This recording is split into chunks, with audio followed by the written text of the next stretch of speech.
All right. Well, thank you all for joining. This is The Right to be Forgotten, Deleting Your Online Data.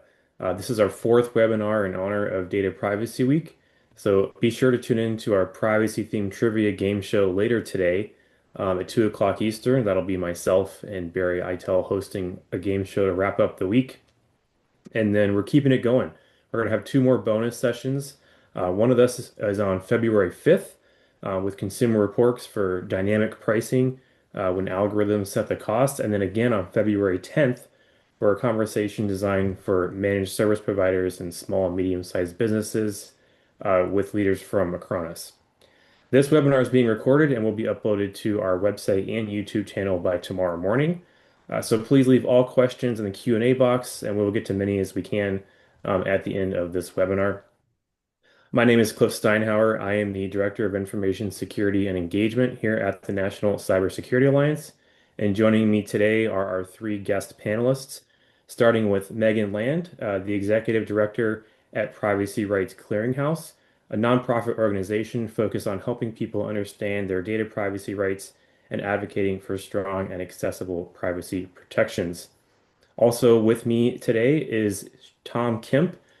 Tom is the executive director at the California Privacy Protection Agency, or Cal Privacy. Before his role at Cal Privacy, Tom was a Silicon Valley-based tech entrepreneur and CEO, an advocate for privacy legislation in California and Texas, and author of the book Containing Big Tech: How to Protect Our Civil Rights, Economy, and Democracy. And finally, joining us, our sponsor of this webinar, Lawrence Gentiello, CEO and founder of Optree. Optree is a privacy-focused organization focused on automated personal data removal that prevents data brokers from posting and selling your information online. All right, welcome everybody. Thanks so much for being here. I'm looking forward to this conversation with you all today. All right, Tom, why don't we start with you? Can you start by actually explaining what we mean by data deletion and what does the right to be forgotten mean? Absolutely. Well, hello, everyone. So data deletion refers to a right that people in the U.S. have through various state laws. Right now, there's 20 state comprehensive privacy laws that not only give the right to delete, but also other examples of privacy rights include opting out of the sale of your personal information, correcting inaccurate personal information that businesses have about you, right to equal treatment, that they can't discriminate against you if you try to exercise your privacy rights, and then, of course, the right to delete. Now, there's different variations with various states. In California, that right to delete means it's the right to tell a business to delete their personal information that they collected from you. Okay. Now, in the case of California, it only applies to for-profit businesses, but other states, it actually the right to delete applies to nonprofits. So it kind of really depends if you what state you live in and what's the right of deletion. But in general, if you do live in a state that supports the right to delete, it requires businesses to permanently and completely erase the personal information that they have from their systems. Now, this is slightly different than the right to be forgotten that we see in Europe.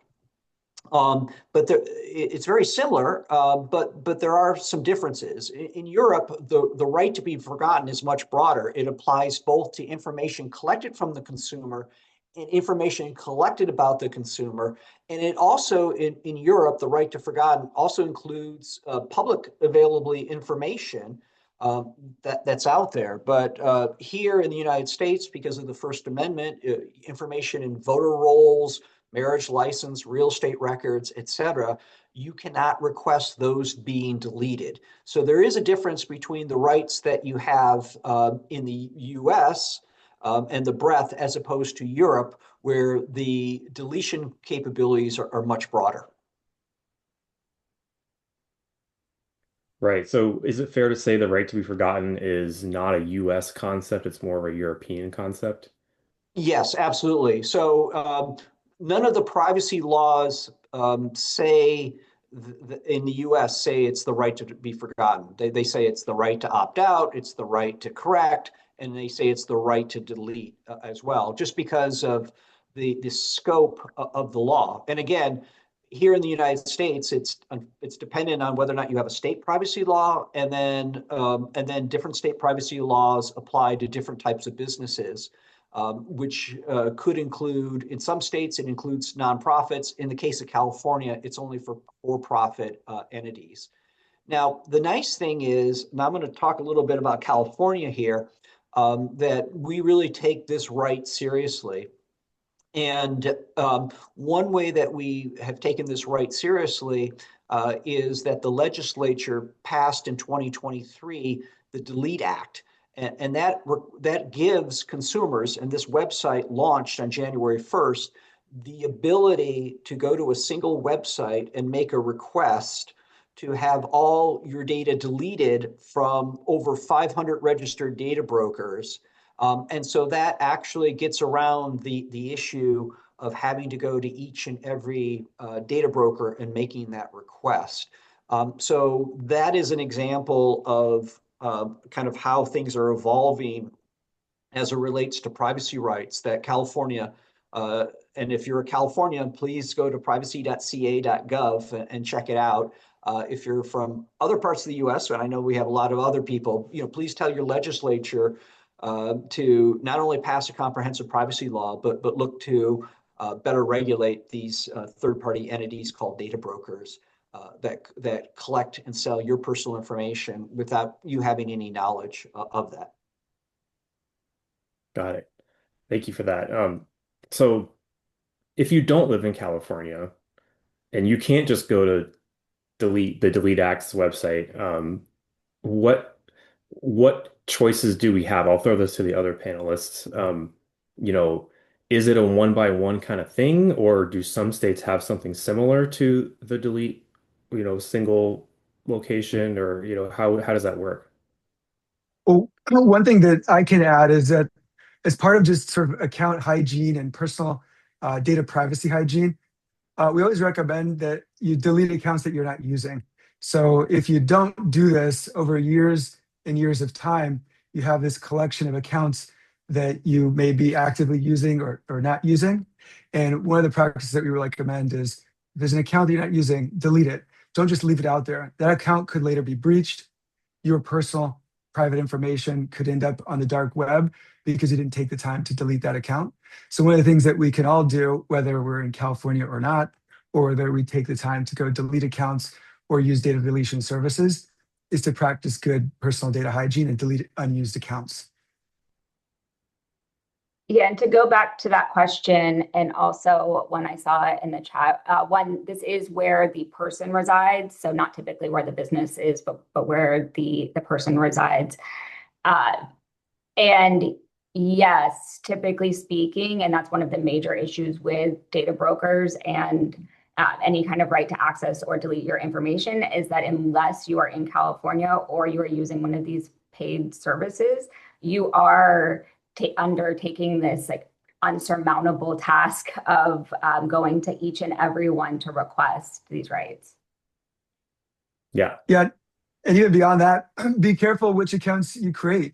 Before you create an account, think to yourself, is this a company I trust? Is this a website I trust? Do I want to put my information at risk? So it's about data minimization, minimizing the places that you reveal your information, deleting unused accounts, deleting data yourself, using data deletion services. If you live in California, using the drop system as well.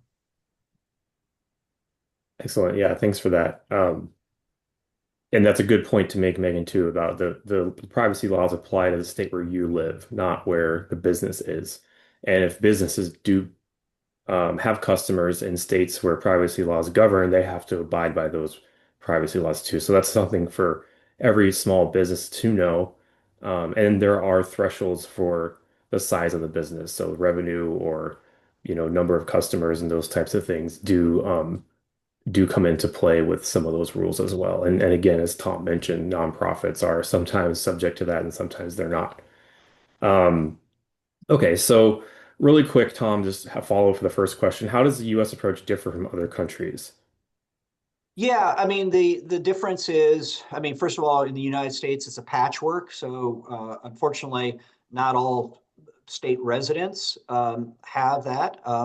While in Europe, for example, it's with the GDPR, it applies to all European residents out there.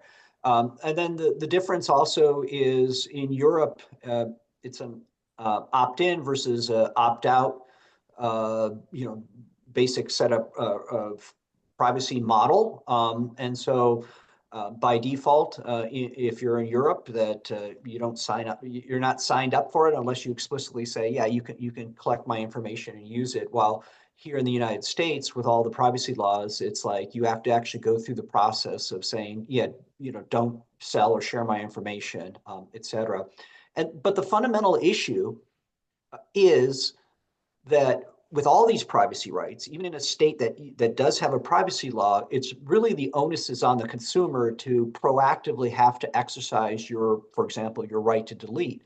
And what we're trying to do here in California is raise the floor by providing this drop system, also for sending do not sell shares that we require the use of an opt-out preference signal in your browser. And in fact, we got a law passed in the legislature that was signed by the governor that starting January 1st, 2027, will require browsers to add that opt-out preference signal to tell businesses not to sell or share your information.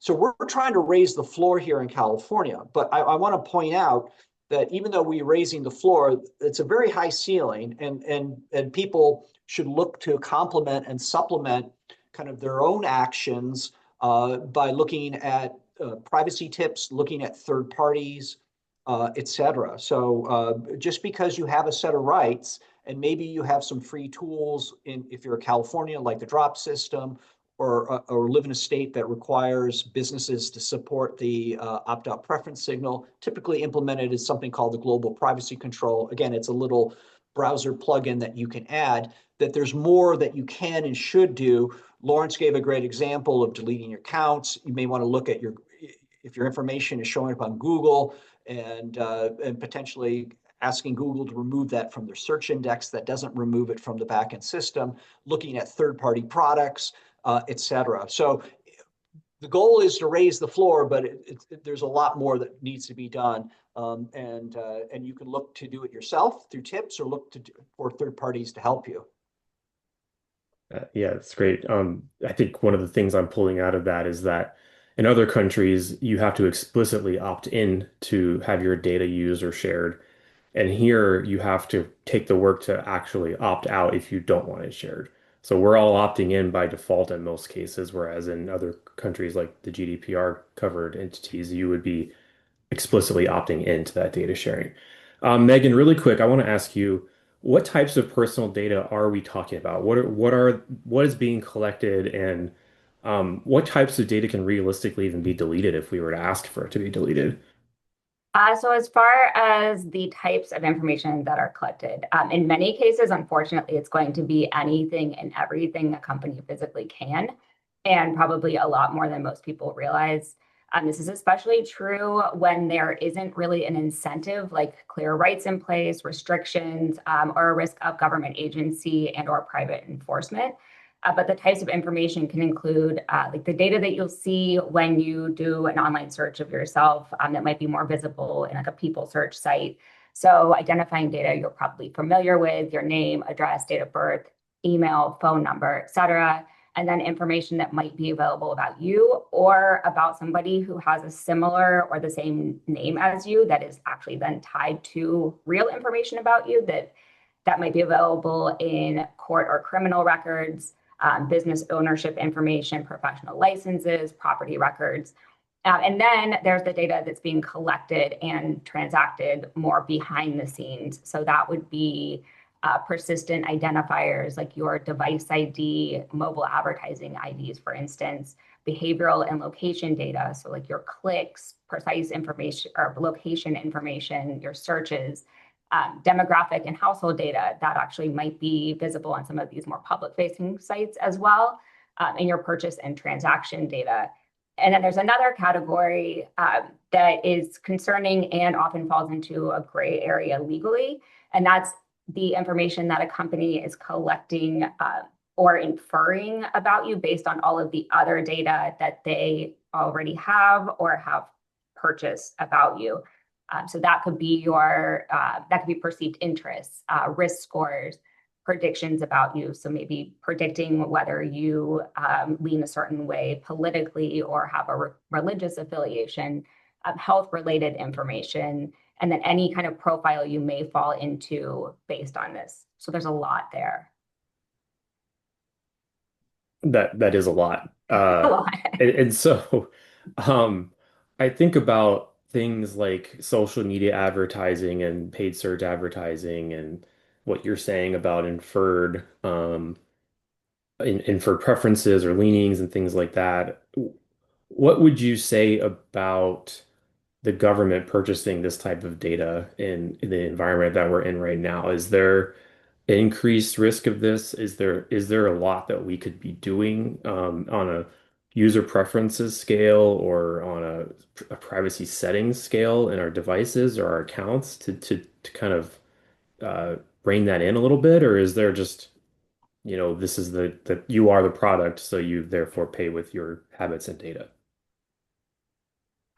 A little bit of both. I mean, people don't have enough or any real meaningful control they should when it comes to the government, but unfortunately that commercial and governmental privacy line is kind of blurred when you're talking about the government being the purchaser of this data from commercial entities. Yeah, you can always go in and change, app permissions and use any privacy settings, opt out of sharing those pre-checked boxes, sharing with our affiliates when you're signing up for something. It's helpful, yes, but is it going to alleviate this problem? No. Lawrence, any thoughts there with your perspective? Yeah, it's very hard, almost impossible to completely eliminate data from all systems and play that you don't want it. It's really about control and minimizing and reducing and restricting as best you can.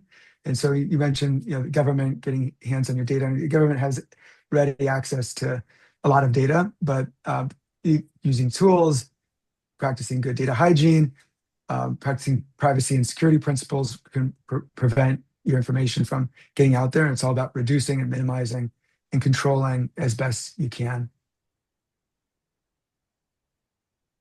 All right, so let's say I submit a request for my data to be deleted. How does that work, and what should I expect to happen after I've submitted a data deletion request? Yeah, so one, it kind of depends on who you're submitting the deletion request to. It also depends on what state or jurisdiction that you reside in. But at a very basic level, one thing you can do is you can delete an account. You have an account with a company, you hopefully they have a self-service tooling that you can click to the account, delete the account, and that should delete information. There's a lot of companies out there that you don't have a first-party relationship with, data brokers being the ones that are most well-known. You can never created an account at a lot of data brokers, but they still maintain profiles of you. And so we highly recommend going to those data broker accounts and requesting that your information be deleted. How they handle that request depends on what state that you live in.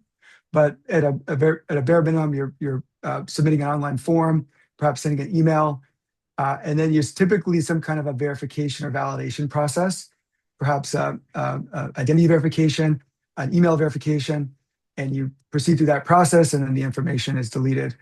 At that point, you're sort of trusting that they've done what they're going to say that they're going to. They've done what they have said that they're going to do. And so from there, generally speaking, they will delete the data, but it's not always the case. So that's why stopping your data from getting out there in the first place is really important. But you want to delete accounts, submit data deletion requests, and when they're backed by law, they're much more effective versus in states where they're not backed by law. Absolutely. So kind of following up with that, and again, if we do that process and then we are trusting, and I understand that certain things can be deleted depending on the state that you're in, there are still going to be, as Tom mentioned earlier, those First Amendment data that we're not allowed to delete. Does that mean though that that data broker can no longer hold on to that data, even if it's public data, like that we ask them to delete, or will they just delete everything historically and then start collecting it again? It really depends. I mean, in our experience, there's some data brokers that will honor that going forward, but many that will not. Some data brokers stand by the fact that the data that they're publicly posting uh, posting is public record data. So there's a lot of real estate data websites out there that tend to be the most frustrating, or some of the most frustrating for consumers, particularly for our customers. And those companies say, hey, it's public data. We're just republishing something that's like readily available and legally permitted. And Mhm. so really a lot of people pull their hair out over that. So it really depends on the company and how they treat it. Yeah, and there are a lot of ongoing policy debates about this as well. And there are some, at least from our perspective at Privacy Rights Clearinghouse, um, overly broad exemptions for deletion. And then anecdotally, we hear refusals for data that a company says they're required to keep by law or that they are keeping for compliance purposes. And then there's this really broad category of data that is kept for fraud prevention and security purposes, and that's often, again, broad or somewhat undefined. And that's in addition to the public records information that Lawrence mentioned. The other thing that's vexing about this problem is you might have a data broker that for the last year has sold your information to 500 different companies. Yeah. And then you go and you submit the deletion request to that data broker, but it doesn't mean that it's going to be deleted from those 500 other companies. And so it's a really, really tough problem. And oftentimes that data will be, by the data broker, will be sold to companies, marketing, sales and marketing teams. And so now your information are in their CRM and prospecting database, and they're sending you emails and sending you messages, and you got to send the request to them as well. So that the data brokers are like amplifying and multiplying the problem, and then they're pushing them out into hundreds or thousands of other companies. It's a very vexing problem, Yeah, and you really want to just restrict it. Sorry, go ahead, Megan. Yeah. Oh, no, go ahead. Sorry to cut you off. I'm just adding that, we hear from a lot of people that they feel like it's a game of whack-a-mole. It's just super frustrating. Sounds like it. Yeah, definitely. Yeah, actually, what you guys were saying reminds me of one major cell phone carrier incident. It was like their fourth breach in the past couple of years. And they said, oh, it's not a breach because this data is the same public data you could get from any data broker, right? So it's like, well, it's not a big deal because that data is already public. And that struck me as so, it's just, I don't know, that was kind of crazy, I thought. Um, all right, so Tom, we haven't heard from you all. Uh, First of all, any comments on what we've been talking about for the past couple of minutes about this whack-a-mole kind of concept? No, it's a big concern. I mean, that's why the voters voted here in California in 2020 to pass Proposition 24, the California Privacy Rights Act, that amended the California's law in 2018 because industry was trying to whack away at that, and the voters said no, you can't whack away at that, and they created this independent agency that I run called Cal Privacy to enforce that. So this is a big issue.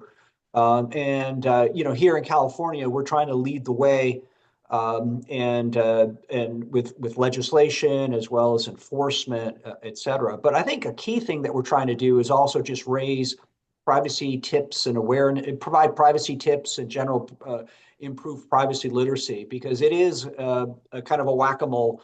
And what we're trying to do here in California is to enable privacy at scale and make it easy to reduce friction to do that. And that's a big area of focus of what we're trying to do here. Absolutely. All right, I've got a couple of Q&A questions that I'm gonna frame up for just a couple minutes, and then we'll kind of have one more question for all of you at the end. So, Mike said it's one thing to delete the data after the fact, but how do you minimize your data footprint in general before the data is transferred? So we heard from Lawrence to minimize your footprint and delete old accounts. Um, and we've touched a little bit on like privacy settings and accounts and things, but is there kind of like any top level advice any of you might have for kind of doing that at scale when you're just, going about your online life? I'll jump in here first, but I'd love to hear from the other experts that we have. So here in California, you can use the drop system. That's privacy.ca.gov that allows you to submit a single request to have your data deleted from registered data brokers. We also recommend people use a opt-out preference signal, commonly referred to as global privacy control. Currently, you have to download a third-party product and put that as an extension to your browser. Unfortunately, that only works in a Windows or Mac environment, doesn't work on browsers on phones. But what we did here in California is we got a law passed called the California Opt Me Out Act that will require browsers, no matter what operating system they run on, to add that. And then the other kind of recommendations I always have is limit mobile device tracking. Turn off the reset and disable tracking so you don't have a mobile advertising ID that people can use and sell what apps you're using and what information. Definitely block third-party cookies on your Windows and your Mac. Use strong, unique passwords. Consider using a password manager. Definitely for secure accounts, use multi-factor authentication. The good news is all these tips, even though you're not in California, we're more than happy for you to go to privacy.ca.gov and then go protect my information, that menu option, and then pick the first one. And we document all the tips that are out there. But I'll let Megan and Lawrence chime in. Yeah, it's tough because I really believe the onus should be on the individual. That it's really difficult for individuals to be responsible for all of this. But one other thing that you can consider is just take a minute before you agree to something that is, quote, free that you're being offered, because often free means that you're actually paying with your data. And so just consider that as you're, downloading things, using things, choosing to participate in something. And again, I guess, opt out or don't opt in, uncheck that pre-check box that says that you agree to marketing and, sharing with our partners is often the framing there when you're signing up for something.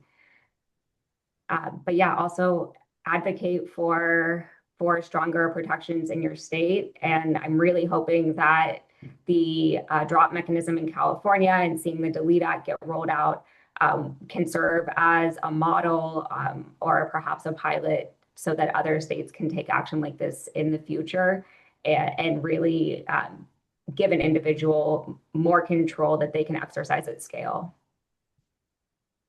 I agree with everything that Tom and Megan said. One thing a small point I'll add is that social media is often used as a primary key for data brokers, LinkedIn in particular for prospecting databases. So to be very careful how you use social media, recommend making your profile private by default.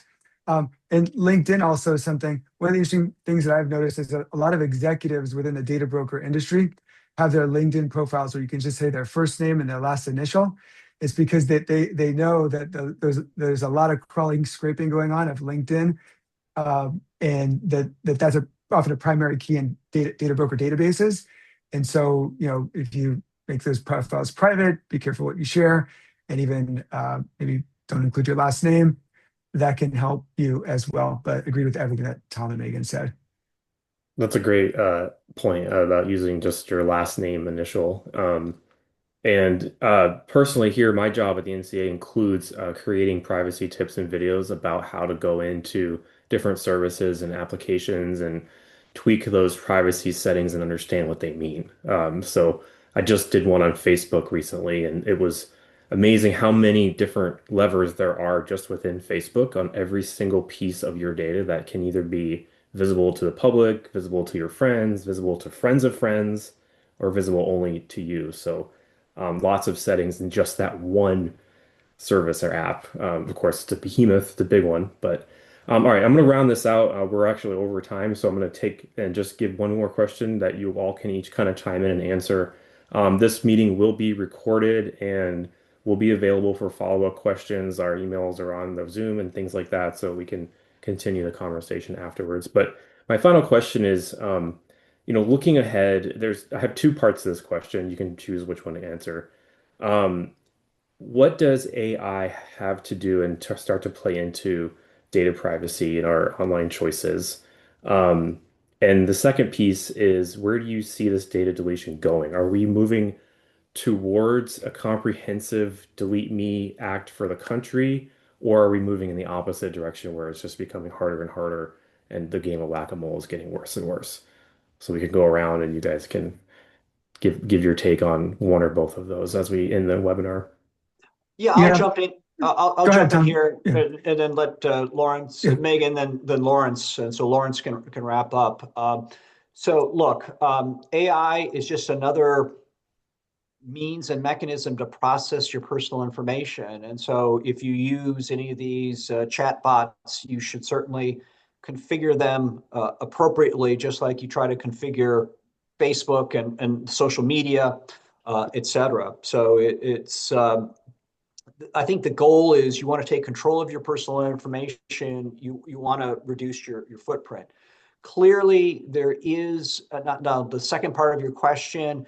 There is increased awareness for having stronger privacy laws out there, and so I would again urge people outside of California to talk to their legislators and say, we need a comprehensive privacy law if you don't have one, or we need to better rein in these third-party data brokers. We need to, do more as it relates to AI chatbots, things of that. Be vocal on that. And I will say, and you can tell your legislators that if they want to do anything that kind of parallels what we're doing in California, we are more than happy to talk to other legislators, politicians, people that have been appointing government to interact. Because part of our mission at Cal Privacy is not only to deliver, privacy rights and make sure that that businesses are meeting their obligations, but we also feel that it's important to kind of spread privacy throughout the United States. And I agree with what Tom said about AI being an additional vector. I think that all tracks. I'm on the other side about how we're moving forward and how data deletion may evolve. I, as a privacy advocate, am very hopeful for momentum here, especially seeing the Delete Act. I believe that people are more aware generally, and that people are more skeptical of the data ecosystem than maybe they've been in the past. So I would love to see this spreading across the US more. yeah. I think with AI, the stakes just become much higher. So if you think about how pressing this issue was maybe in the 1980s or the 1990s, it was important, but it was not nearly as important as it was recently pre-AI.